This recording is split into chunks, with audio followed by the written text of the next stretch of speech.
ஜெய் சர்க்குருநாதா.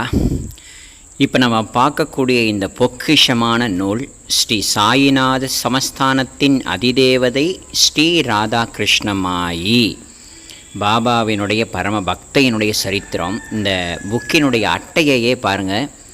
இது பாபாவுடைய கருணையினால் அடியன் எழுதின நூல் தான். ஸோ இந்த அட்டையை பார்த்தீங்கனாலே துவாரகாமாயி ஸ்வரூபமே இந்த அட்டை, சரிங்களா? அந்த மாதிரி யோசித்து சிந்தனை பண்ணி அன்னையினுடைய இந்த நூலை ரொம்ப அழகுற வடிவமைச்சோம். குருநாதனுடைய திருவடியில் தன்னை அர்ப்பணித்ததுனால குருநாதனுடைய திருவடியிலேயே அன்னையினுடைய இந்த அற்புதமான ஸ்வரூபத்தை வச்சோம். இது சிவசித்தர் ஷிரடி சாய்பாபா கூத்தனூரில் எழுந்தருளி இருக்கக்கூடிய அன்னை. இந்த ஸ்வரூபத்தை தான் ஆரம்ப காலகட்டத்தில் அடியன் வழிபாடு செய்து வணங்கிய ஒரு அற்புதமான திருவுருவம்.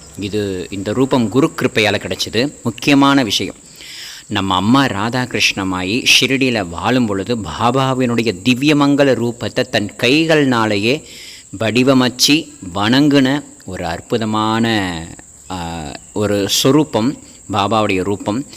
இந்த ரூபம் அன்னையால் வடிவமைக்கப்பட்டு பூஜிக்கப்பட்டது.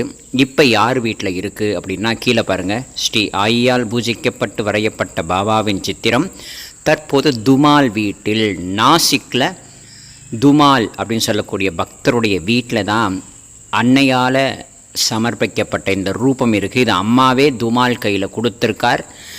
பாபா அதுக்கு கிருபை பண்ணி அந்த ரூபத்தை துமால் வீட்டுக்கு அமுச்சு வச்சார். இதுக்கப்புறமா அன்னை ராதாகிருஷ்ணமாயும் புரந்தரை அவர்களும் இருவரும் இணைந்து கொண்டு துவாரகாமாயிலேருந்து லெண்டி தோட்டம் வரைக்கும் பாபா மேலே வெயில் படக்கூடாதான், ஆகையினால் கம்பி வேலியில் அமைச்சு ஒரு பூப்பந்தலாகவே உருவாக்கியிருக்காங்க அந்த காலகட்டத்தில். இங்கே பாருங்கள், அந்த கேட்டு, இந்த பூப்பந்தல் அழகாக உருவாக்கி இந்த வழியாக தான் பாபா ரொம்ப அழகாக நடந்து போவாராம். அப்படி போகும் பொழுது மல்லிப்பூக்களும் முல்லை மலர்களும் சுவாமி மேலே அழகாக விழுமா.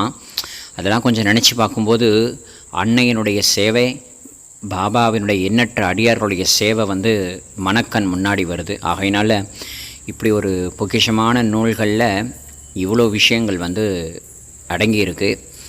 கூடிய சீக்கிரத்தில் இந்த நூலை பற்றின ஒரு விவரத்தை அடியன் ஷார்ட்ஸில் தெரிவிக்கிறேன். ஸோ இதில் இந்த விஷயங்களை காட்டணும்னு இன்றைக்கி தோணுச்சு, காட்டியிருக்கோம். சாய்ராம்.